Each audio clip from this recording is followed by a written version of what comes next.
স্বাগত ডিবিসি সংবাদে। আপনাদের সাথে আছি আমি ফারহাত তাসনিম। এবার জানাবো খবরের বিস্তারিত। সাবেক প্রধানমন্ত্রী শেখ হাসিনা ছাড়াও সাবেক স্বরাষ্ট্রমন্ত্রী আসাদুজ্জামান খান কামাল ও সাবেক আইজিপি চৌধুরী আব্দুল্লাহ আল মামুনের বিরুদ্ধে জুলাই গণহত্যা মামলার তদন্ত শেষ হয়েছে। তাদের বিরুদ্ধে গণহত্যার প্রমাণ পাওয়া গেছে বলেও জানানো হয়েছে। আজ ট্রাইব্যুনালে তদন্ত প্রতিবেদন জমা দেওয়া হবে। এর আগে শুক্রবার ফেসবুক পোস্টে chief prosecutor advocate Tajul Islam জানিয়েছিলেন, তদন্ত রিপোর্ট হাতে পাওয়ার পর আনুষ্ঠানিক অভিযোগ দাখিলের মাধ্যমে শেখ হাসিনার আনুষ্ঠানিক বিচার শুরু হবে। গেল বছরের জুলাই অগাস্টে গণঅভ্যুত্থানের সময় সংগঠিত গণহত্যার ঘটনায় মানবতাবিরোধী অপরাধের অভিযোগে দায়ের করা মামলায় অভিযুক্ত তারা।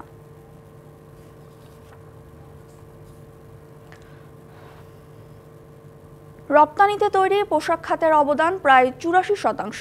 বৈদেশিক মুদ্রা আয়ের অন্যতম উৎস হওয়ার পরও দিনের পর দিন অনেকটাই উপেক্ষিত এ খাত। প্রায় ৪০ লাখেরও বেশি মানুষের কর্মসংস্থান সৃষ্টিকারী এ খাত এখন ভুগছে জ্বালানি সংকটে, আর উদ্যোক্তারা আছেন নিরাপত্তাহীনতায়। ব্যবসায়ীদের অভিযোগ, নানা সংকট থাকায় পোশাক খাতের সাফল্য রয়ে যায় লোকচক্ষুর আড়ালে। চলতি অর্থবছরের ১০ মাসে দেশের মোট রপ্তানি আয়ের $৩,২৬৪ কোটি বা প্রায় ৮১% এসেছে তৈরি পোশাক খাত থেকে। যদিও উদ্যোক্তারা বলছেন, গেল কয়েক বছর ধরেই পোশাক খাতে রয়েছে তীব্র জ্বালানি সংকট। আমাদের যথেষ্ট জ্বালানির ব্যবস্থা করতে হবে, আমাদের প্রাকৃতিক গ্যাস যেটা আমরা নির্ভরশীল গ্যাসের ব্যবস্থা করতে হবে, বিদ্যুতের ব্যবস্থা করতে হবে, উন্নত দেশগুলোর মতো বিদ্যুতের ব্যবস্থা করতে হবে, বিনিয়োগ আনার জন্য, বিনিয়োগ স্থাপন করার জন্য। শুধু তাই নয়, জটিল কর কাঠামো, বন্দরের ধীরগতি আর শ্রমিক অসন্তোষ সহ নানা সংকট মোকাবিলা করেই এখনও দেশের শীর্ষ রপ্তানি আয়ের খাত তৈরি পোশাক। সংকটে থাকা এই খাতই ভাগ্য বদলে দিয়েছে প্রায় ৪০ লাখ মানুষের। এ খাতের দক্ষ ও অদক্ষ সবার জীবনেই লেগেছে পরিবর্তনের হাওয়া। ৯ বছর থেকে এখানে চাকরি করতেছি। আমাদের কোম্পানি থেকে আমাদেরকে অনেক সুযোগ সুবিধা দেওয়া হয়। আমার দুটি ছেলে দুটি ইংলিশ মিডিয়ামে লেখাপড়া করতেছে। পড়ালেখা করে শেষ করে এখন বেকারত্ব জীবন, কি করব, কিছু না কিছু তো করা লাগবে, তার জন্য গার্মেন্টস লাইফটা বেছে নিছি। আগে ছিলাম হেল্পার থেকে আয়রনম্যান থেকে অপারেটর থেকে সুপারভাইজার থেকে লাইন চিফ, আমি এখন প্রোডাকশন এক্সিকিউটিভ। শ্রম নির্ভর পোশাক খাতে কাজের সুযোগ আছে সব বয়সী নারী পুরুষের। শিল্প এলাকাগুলোতে পোশাক কারখানা ঘিরে গড়ে উঠেছে নানা অর্থনৈতিক কর্মকাণ্ড। গার্মেন্টস শ্রমিক যারা আছে তারাই আমাদের 90% কাস্টমার। গার্মেন্টস শুরু হতো 8টা থেকে, 7টা থেকে বেচাকেনা শুরু হয়, পাশাপাশি রাত 10টা 11টা পর্যন্ত ভালোই বেচাকেনা চলে। আমার বাসার যারা ভাড়াটি আছে তারা 90% হচ্ছে গার্মেন্টস শ্রমিক। উদ্যোক্তাদের দাবি, পোশাক খাত নারী ক্ষমতায়নে গুরুত্বপূর্ণ ভূমিকা রেখেছে। নারীর স্বনির্ভরতার যে জায়গাটা, এটা কিন্তু আমাদের আরএমজি সেক্টর দিয়েই এসেছে। কারণ এই আরএমজি সেক্টরে আমরা যখন অপারেটর নিয়োগ করি তখন কিন্তু আমরা ওই শিক্ষার ব্যাপারটা অত যাচাই বাছাই করি না। বিপুল কর্মসংস্থান সৃষ্টি করে সমাজ পরিবর্তনে উল্লেখযোগ্য অবদান রাখলেও শিল্প মালিকদের দাবি, এ খাত বরাবরই সরকারের কাছে উপেক্ষিত। আমাদের ইন্ডাস্ট্রিতে তো অনেক চ্যালেঞ্জ।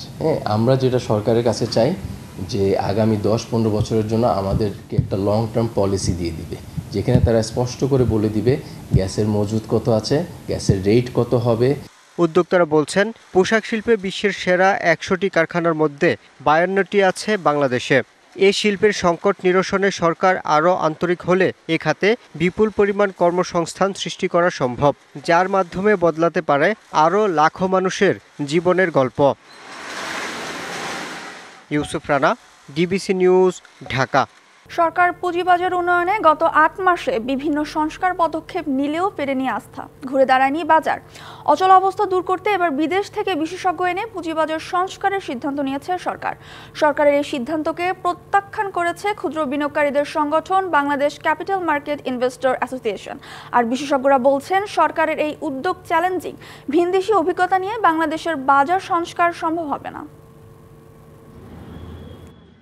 আওয়ামী লীগ সরকারের সময় আস্থাহীনতা আর হতাশা যেন সমর্থক শব্দ ছিল দেশের পুঁজিবাজারের জন্য। রাজনৈতিক পট পরিবর্তনের পর বাজার ঘুরে দাঁড়াবে বলে আশার আলো দেখেছিলেন বিনিয়োগকারীরা। পুঁজিবাজারকে শক্তিশালী করতে অন্তর্বর্তী সরকার ব্যাংকার খন্দকার রাশেদ মাকসুদকে চেয়ারম্যান নিয়োগ দেয়। মাকসুদ কমিশন বাজার সংস্কারে নড়ে চড়ে বসে, কিন্তু বাজারে আস্থা ফেরেনি, বেড়েছে অস্থিরতা। লাভের দূরতা পুঁজি নাই বর্তমান প্রেক্ষাপট। সরকারের পট পরিবর্তন হওয়ার পরে মনে পুঁজিবাজার ভালো হবে সেটা মনে করে তারা আশায় বুক বেঁধেছে। কিছুদিন যাওয়ার পরের থেকে দেখা গেল যে স্বৈরাচারী সরকারও ফেল করে ফেলছে বর্তমান সরকার। এমন অবস্থায় রবিবার রাষ্ট্রীয় অতিথি ভবন যমুনায় পুঁজিবাজারের উন্নয়নে বৈঠকে 5 সিদ্ধান্ত নেওয়া হয়েছে, যেখানে বর্তমান কমিশনকে বহাল রেখে বিদেশি বিশেষজ্ঞ এনে বাজার সংস্কারের উপর জোর দিয়েছে সরকার। এ সেট অফ ফরেন এক্সপার্টকে আনতে বলেছেন। সরকারের এমন সিদ্ধান্তকে প্রত্যাখ্যান করেছে Bangladesh capital market investor association. এই আলোচনার ফলাফল দৃঢ়ভাবে প্রত্যাখ্যান করে Bangladesh capital market investor association. তার কারণ প্রধান সমস্যাই আলোচনায় আসেনি। প্রধান সমস্যা কি? প্রধান সমস্যা ছিল রাশেদ মাকসুদের অপসারণ। আর বিদেশ থেকে বিশেষজ্ঞ এনে পুঁজিবাজার সংস্কার চ্যালেঞ্জিং বলছেন বিএসসিসির সাবেক এই চেয়ারম্যান। উন্নত মার্কেটের এক্সপেরিয়েন্স নিয়ে এখানে আসলে আমার মনে হয় তার পক্ষে এই মার্কেটের বাস্তবতা বুঝে মূল্যায়ন করে সমস্যা সমাধান করা বেশ কঠিন হবে। সুতরাং বিদেশ থেকে যদি আনতে হয় তাহলে এমন মার্কেটের অভিজ্ঞতা সম্পন্ন ব্যক্তিদের আনা উচিত যাদের ফ্রন্টিয়ার মার্কেট বা ইমার্জিং মার্কেট সম্বন্ধে ভালো অভিজ্ঞতা আছে। বিশেষজ্ঞরা বলছেন পুঁজিবাজার শক্তিশালী করতে বিগত সরকারকেই অনুসরণ করছে বর্তমান সরকার। সিদ্ধান্ত যাই হোক, বাস্তবায়নের উপরই জোর দিয়েছেন তারা। মেহেরমনি, ডিবিসি নিউজ, ঢাকা। বালুমহালকে খাল দেখিয়ে টেন্ডার ছাড়াই নাম সর্বস্ব প্রতিষ্ঠানকে ড্রেজিংয়ের কার্যাদেশ দেওয়ার অভিযোগ উঠেছে চট্টগ্রাম জেলা প্রশাসনের বিরুদ্ধে। ইজারাযোগ্য ক্যালেন্ডারে গ্যাজেটভুক্ত থাকলেও রাঙ্গুনিয়া উপজেলার 2টি বালুমহলের নাম টেন্ডার তালিকায় নেই। ইজারা ছাড়া কার্যাদেশ দেওয়ায় মোটা অঙ্কের রাজস্ব হারিয়েছে সরকার। অভিযোগ উঠেছে বিগত সরকারের প্রভাবশালীরা জেলা প্রশাসনের সহায়তায় চট্টগ্রামের বালুমহাল এবং ড্রেজিং কার্যক্রম নিয়ন্ত্রণ করছেন। রাজীব ঘোষের অনুসন্ধান।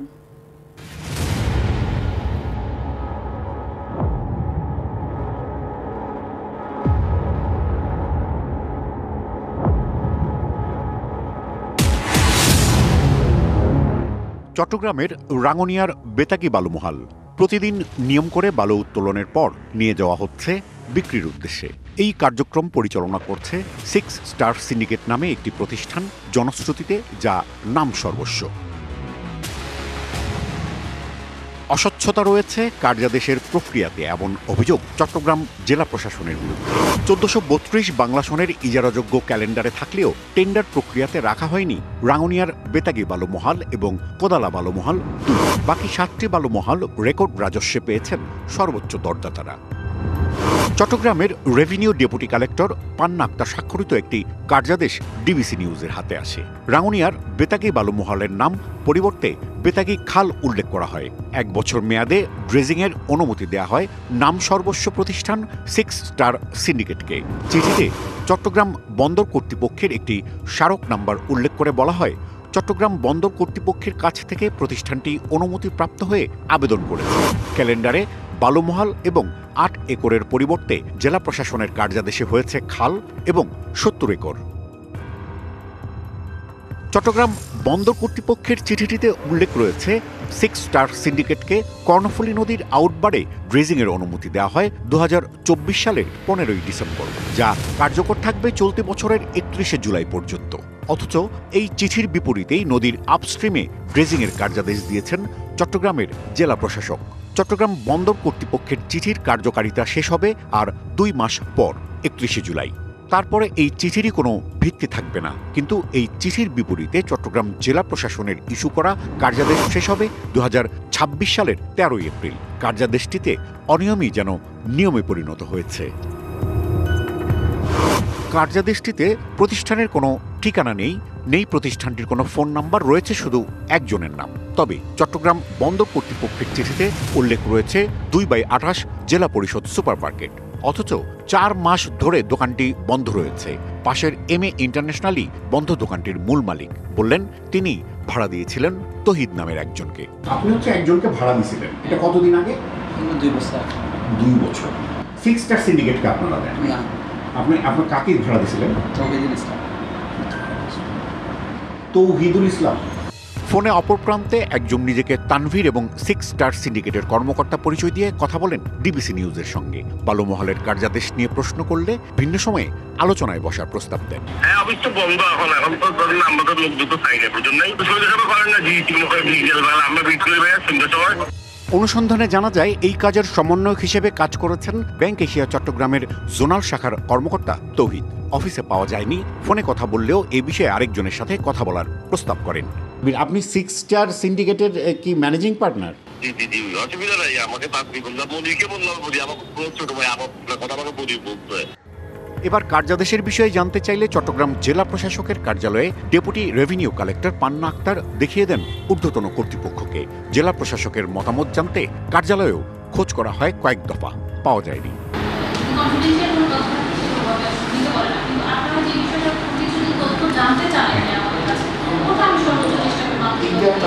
টিআইবি চট্টগ্রাম মহানগর শাখার সভাপতি বললেন, এটা ভয়াবহ রকমের দুর্নীতি, জড়িতদের শাস্তির আওতায় আনতে দুদককে এগিয়ে আসার আহ্বান জানান। এটাকে ধরেই সরকার তার যে রাজস্ব হারিয়েছে এবং এক্ষেত্রে যারা যারা মন্ত্রণালয় রিলেটেড আছে, যারা উপদেষ্টা আছেন, অধিদপ্তরগুলো আছে, দুদক সহ প্রত্যেকের এটাকে টপ প্রায়োরিটি দিয়ে এটাকে আশু একটা সমাধানে যাওয়া দরকার, একটা অ্যাকশানে যাওয়া অতি দ্রুত যাওয়া দরকার। তাহলে অন্যান্য ক্ষেত্রে রাষ্ট্রীয় সম্পদ রেহাই পাবে, এটা সমতার দিকে আমরা যেতে পারবো, অ্যাকাউন্টেবিলিটির দিকে যেতে পারবো, নাহলে সব শেষ হয়ে যাচ্ছে। ডাকে অংশ নেওয়া ব্যবসায়ীরা বলছেন, আগস্ট পরবর্তী সময়ে এখন প্রতিযোগিতার মাধ্যমে ইজারা মিলছে, রাজস্বও বাড়ছে সরকারে, কিন্তু গুরুত্বপূর্ণ কিছু জায়গায় পতিত সরকারের সুবিধাভোগীরা কলকাঠি নাড়ছেন। তাদেরকে সহযোগিতা করছেন প্রশাসনের উচ্চপদস্থ কর্মকর্তারা। Rajib Ghosh, DBC news, Chattogram. DBC সংবাদে ছিল এখনকার মতো। ডিবিসি নিউজের সংবাদগুলো পড়তে ভিজিট করুন dbcnews.tv আর ভিজিট করুন ডিবিসির ফেসবুক পেজ এবং ইউটিউব চ্যানেল। সঙ্গেই থাকুন।